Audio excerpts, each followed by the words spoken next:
तुम्हें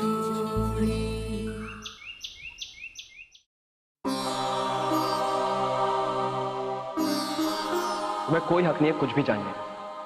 हक है करण, मैं पत्नी हूँ तुम्हारी। पत्नी होने का फर्ज होता है कि अपने पति के साथ साथ उसके सारे परिवार को भी अपनाए, लेकिन तुम अब तक मेरे परिवार को पराया समझते हो, इसलिए मुझसे भी उम्मीद मत करना एक अच्छे पति हो। जब तक मैं सबसे माफी नहीं मांग लेती, करण मुझे माफ नहीं करेंगे। परजाई जी,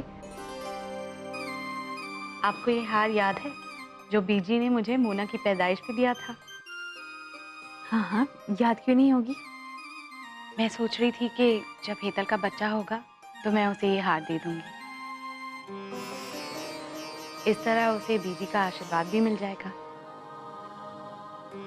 हाँ, सो तो है। बहुत बड़ा दिल है तेरा विमी, लेकिन तू एक बार सोच ले, हेतल तो सीधे मुंह तुझसे कभी बात तक नहीं करती, बात बात पे तेरी बेइज्जती कर देती है, और मैं चाहकर भी कुछ नहीं कह पाती, शर्मिंदा खड़ी रहती हूँ। तुसी की गल कर रहे हो परजाई जी? हेतल कौन सी पराई है तो अपनी ही बच्ची ना। लेकिन गलती तो मेरी ही है। अगर मेरे साथ ये सब ना हुआ होता तो उसे गुस्सा ही क्यों आता?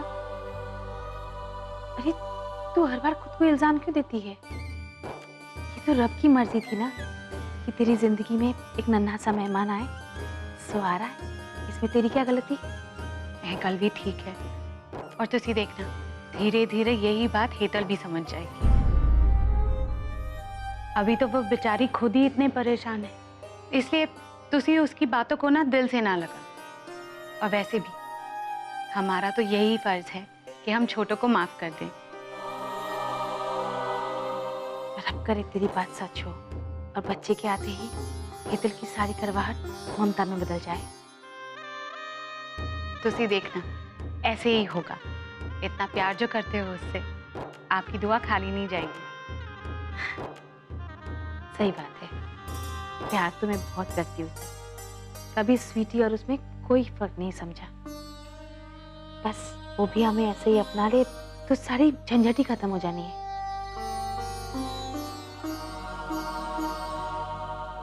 हाय हाय परजाई जी, यो क्या कह रहे हो आप? कहाँ अपनी स्वीटी और कहाँ वो नकचड़ी हेतल? हाँ, दोनों में क्या मुकाबला है? वो छोरी इस घर को अपना कभी ना मानने वाली है। हाँ, तू चुप कर बेटे मुंह। जब देखो हेतल के पीछे पड़ी रहती है। खबरदार जो अगर फिर से कुछ कहा। और उसे इस घर में आए कितना टाइम हुआ है, और देखना धीरे धीरे वो हम में ऐसे घुल मिल जाएगी ना जैसे दूध में चीनी। बिल्कुल सही गल है, तू जा अपना काम कर। अच्छा तुसी दस, हेतल को क्या देने वाले हो बच्चे के लिए? वही कंगन जो बीजी ने मुझे करण के पैदाइश पे दिया। मैंने ठीक नहीं किया, अपनों का दिल दुखाकर बहुत बड़ा पाप किया है मैंने। I'm sorry करण। ये ले। चाची जी, इस दिखावे की क्या जरूरत है? मेरी खुशियों पे ग्रहण लगाने वाली तो आप ही हैं। क्यों ये दिखावा क्यों? तुसी की गल कर रहे हो परजाई जी? हेतल कौन सी पराई है तो अपनी ही बच्ची ना। तू चुप कर बेटे मुंह। जब देखो हेतल के पीछे पड़ी रहती है। खबरदार जो अगर फिर से कुछ कहा। हेतल! ये क्यों चिल्ला रही है गला फाड़ फाड़ के? ते भोंकते रहते हैं, पर हाथी तो ऐश करते हैं। हाँ सही कह रही हो कोई, हम लोग भी ऐश करते हैं।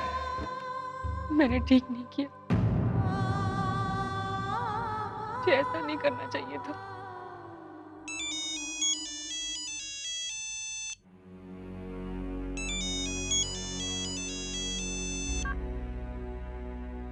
जय श्री कृष्ण फूई।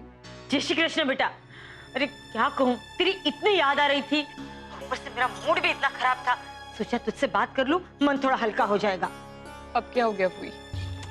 अरे ये तेरी केत की मासी, मंत्रा मासी, अच्छी खासी टल रही थी इस घर से, भाभी ने रोक लिया। एक तरफ ये मंत्रा यहाँ तांडव करेगी और दूसरी तरफ ये मुन्ना रानी और वो उसका छोकरा, वो दोनों मिलकर रासलीला खेलेंगे। और वहाँ तेरे ससुराल में वो मुन्ना रानी की माँ वो रोज की नई नई नौटंकी करेगी।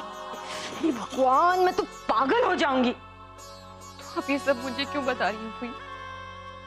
मुझे भड़काने के लिए, ताकि मैं फिर से गुस्से में आके अपना ऐसा नुकसान कर लूं जिसकी भरपाई पूरी जिंदगी नहीं हो सकती। ये तो क्या कह रही है? हाँ फुई, इसलिए जो कहा ना उसे याद रखिएगा। और हाँ, मुझे गलत सलाह देने के बजाय मुझे मेरी गलतियों का एहसास करवाइए, ताकि मेरे टूटे हुए रिश्ते जुड़ सके, सब ठीक हो सके। इतली? आपकी बातों में आकर मैं अपने परिवार से दूर हो गई, जो मुझे अपना मानता था। मेरा पति, जो मुझसे जान से भी ज्यादा प्यार करता था, आज मुझसे इतना दूर हो गया है कि इतली, मेरी बात तो सुन। नहीं सुननी है मुझे, कोई बात नहीं सुननी है। आपकी बातें सुन सुनकर मैंने अपनी जिंदगी में जहर घोल लिया है, लेकिन अब नहीं। अब मैं आपकी किसी घटिया चाल में आपका साथ नहीं दूंगी। सुन रही हैं आप? इसलिए आज के बाद मुझे फोन मत। बस है इतली, मैं तेरी कोई भले हूँ, लेकिन हमेशा मैंने तुझे अपनी बेटी समझा है। तभी तो तेरी हर खरी खोटी में चुपचाप सुनती रहती हूँ। पहले भी तूने फोन करके मुझे कितना कुछ सुनाया है, कितने इल्जाम लगाए मुझ पर, लेकिन मैं कुछ नहीं बोली। पर एक बात सांभड़ी ले, तू जो कुछ भी कर रही है ना बेटा, गलत कर रही है। तू जिन्हें अपना अपना कह रही है ना, जा आजमा के देख ले उन्हें, फिर पता चलेगा तुझे कि कौन अपना है और कौन पराया। काट दिया?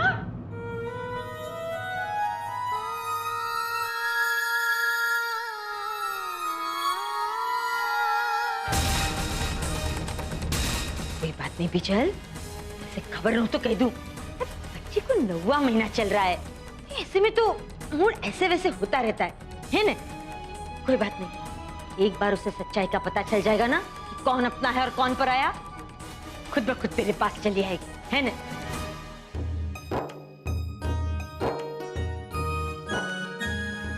बिमी, जा तू जाकर आराम कर ले। ओहो पर जाई जी, मैं बिल्कुल ठीक हूँ।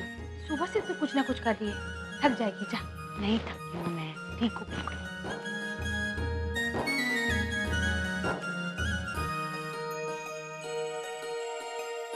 कुछ चाहिए पुत्र? नहीं चाई जी, वो ना कमरे में बैठी बैठी बहुत बोर हो गई थी, तो सोचा आप लोगों की मदद कर देती हूँ।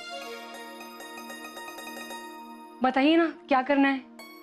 अरे पुत्र, ऐसी हालत में काम नहीं करते। तू जा आराम कर, मैं तेरे लिए पन्ना लाती हूँ। चाची जी, आराम की जितनी मुझे जरूरत है उतनी आपको भी है, लेकिन आप तो सारा दिन काम करती रहती हैं, फिर मुझे क्यों मना कर रही हैं? और वैसे भी आपने कहा था ना कि प्रेगनेंसी में काम करते रहने से डिलीवरी में आसानी होती है, तो फिर? सही तो कह रही है पुत्र, काम करने से शरीर ठीक रहता है। चल पुत्र, तू थोड़ा सा आलू छील ले। जी। चाय जी, वो मैंने पैसे दिए थे दुकान के लिए, कहाँ रखे हैं? अलमारी में। जी मैं वो निकाल रहा हूँ, शर्मा जी को देना है, उन्हें जरूरत है। करण पुत्र रुक।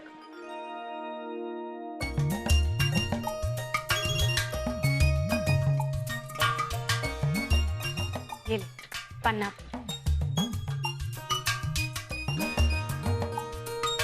कीतल पुत्र, तू भी ये आलू छील कर जाकर आराम कर। नहीं चाची जी, मेरा ना आराम करने का बिल्कुल मन नहीं है। अगर आप काम करने के लिए नहीं भी कहेंगी ना, तो भी मैं यहीं रुकूंगी आप लोगों के साथ।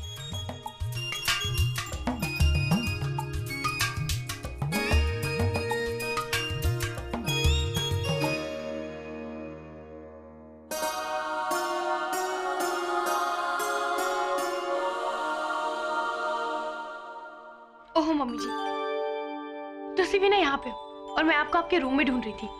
अब आपकी मोच कैसी है? मोच? केड़ी मोच? मैंने मोच आया थी, मुझे तो याद भी नहीं। हाय रब्बा, मम्मी जी आप ना पूरे वर्ल्ड में एक ही पीस हो। हाँ सच्ची, किसी भी चीज को ना सीरियसली लेती ही नहीं हूँ। इसलिए तो खुश हूँ पुत्र, जिंदगी बड़ी छोटी है, उसमें उदास होने का वक्त ही नहीं मिलता। सच्ची, ये मैं सोचूं कि मैं ऐसी क्यों?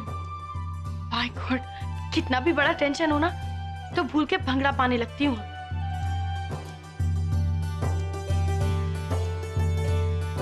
तुझे क्या हुआ है?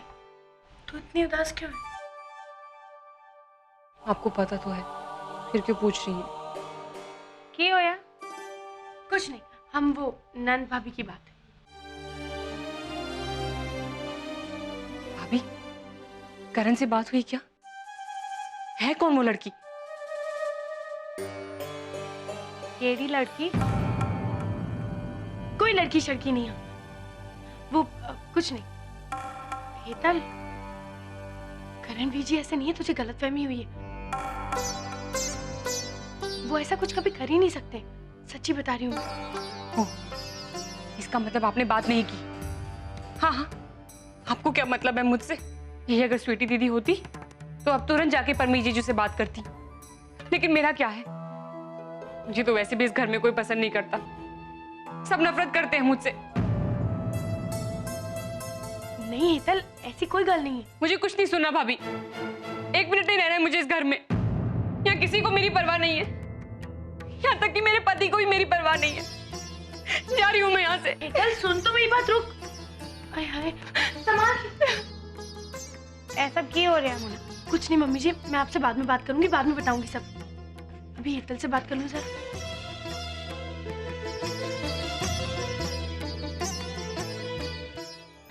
बहुत हो गया, मुझे नहीं रहना उस घर में। क्या हुआ? बैठ बैठ। किसी ने कुछ कहा क्या? क्या हुआ हितली? क्यों रो रही है बेटा? क्या हुआ? सब कुछ खत्म हो गया।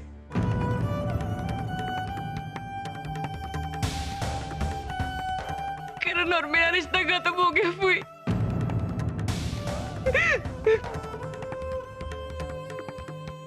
करण किसी और लड़की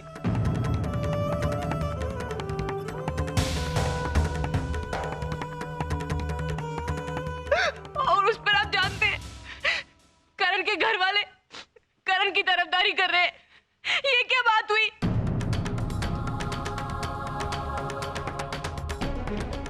मैंने कहा था ना तुम्हें कि वो लोग तेरे अपने नहीं है, मत कर उन पे भरोसा। पर ना, तूने तो मेरी बात सुनी ही नहीं। अरे उनका बेटा चाहे सही हो या गलत, वो तो उसकी तरफदारी करेंगे ना। उसके लिए तू मुझसे अपनी फुई से लड़ बैठी, हाँ? चल भूखा कब? शांति रख बीजल, क्या बिना सोचे समझे कुछ भी बोले जा रही है? पहले बात को पूरी तरह से समझ तो ले। हेतल तू पण संभाल, इस तरह हर बात में शोर मचाना अच्छी बात नहीं है। कोई भी समस्या हो शांति से समझदारी से सुलझ सकती है वो। बेटा करण ऐसा लड़का नहीं है, वो बहुत प्यार करता है तुमसे। शायद समझने में कोई गलती हुई होगी, कुछ गलतफहमी।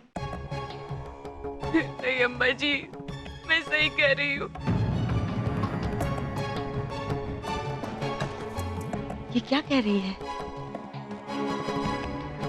नहीं अम्बा जी, ऐसा कुछ भी नहीं है। देखा आपने अम्मा जी, बिना कुछ जाने भी ये करण की तरफदारी कर रही है। क्या कह रही है? करण का क्या किसी लड़की के साथ कुछ है क्या? वाह, यही दिन देखना बाकी रह गया था। क्या हाई क्लास खानदान है। एक है जो बुढ़ापे में बाप बन रहा है, दूसरा है जो प्रेग्नेंट बीवी को छोड़ के किसी और लड़की के साथ गुलछर्रे उड़ा रहा है। वाह भाई वाह, सरस। ए छोकरा, जा करण को बुला करा। अभी दूध का दूध, पानी का पानी हो जाएगा।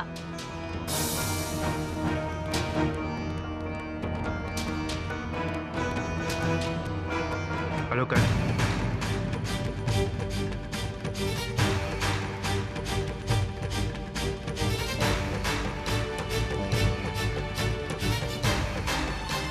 आओ जमाई राजा, आओ। बताइए क्या है ये सब?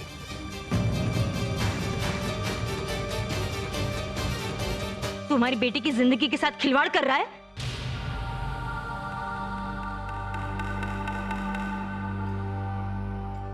यहाँ तेरी पत्नी तेरे खानदान का चिराग अपनी कुख में लेकर घूम रही है, और तू है कि दूसरी लड़की के साथ गुलछर्रे उड़ा रहा है। मैं बताती हूँ। वीर जी का चक्कर किससे चल रहा है?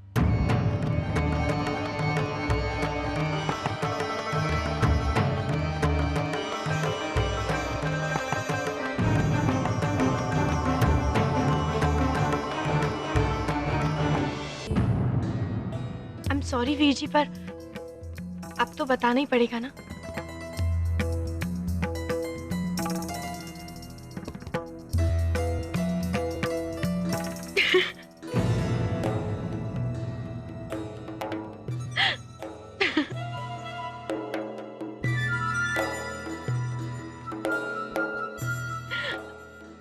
I'm sorry. तो हंस क्यों रही है? मुझे पहले से पता था ये सब। अम्बा जी, अब बात ही ऐसी है, अगर आपको पता लग गया ना तो आपको भी बहुत हंसी आएगी। भाई को ओ,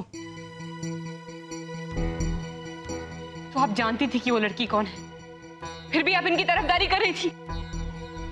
हाँ, बात ही ऐसी है, क्या करूं। ये है वीर जी की गर्लफ्रेंड, सर जी।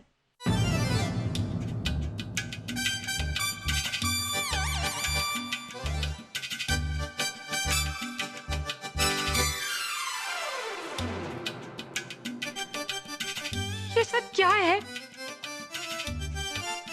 क्या नाटक हो रहा है ये? करण, करण क्यों किया तुमने ऐसा? अपनी शादी बचाने के लिए।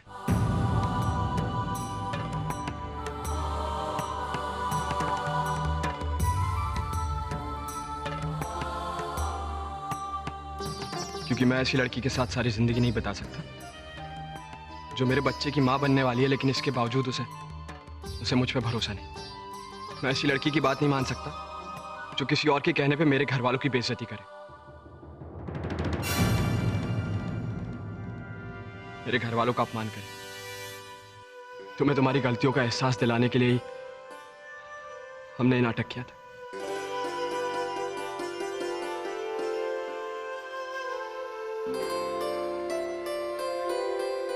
तो इसका मतलब ये कि वो कोई विशाखा नहीं, आप थे। हाँ।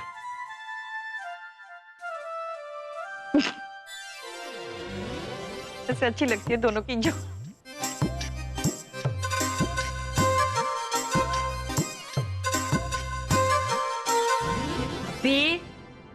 ये करके क्या हंस रही हो? जॉक्स नहीं है? अरे इसने बेइज्जती की है तुम्हारी बेटी की, जाती ऐसे ना करो छो। नहीं फुई, करण ने बेइज्जती नहीं की, बल्कि मैंने बेइज्जती की है अपने प्यार की, हम दोनों के विश्वास की, हमारे परिवार की।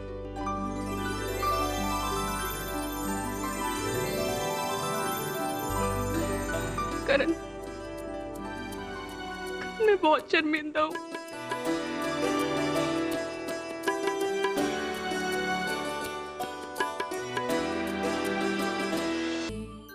करण, I'm sorry, मैंने तुम पे शक किया, तुम्हें बहुत दुख पहुंचाया मैंने।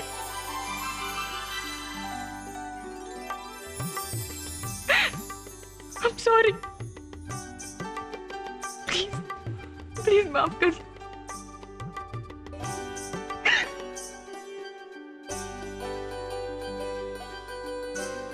सॉरी, मैंने भी तुम्हें बहुत परेशान किया। लेकिन तुम्हारे केस में परेशानी का फल मीठा है। करण, तुम देखना, मेरी बहन हमेशा तुम्हारा साथ देगी, किसी भी चीज की कमी नहीं होने देगी तुम, है ना हेतल? हाँ भैया।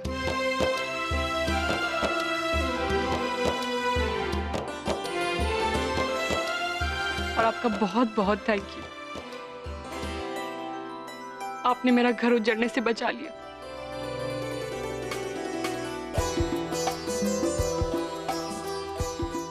Thank you so much. हमेशा खुश रहना।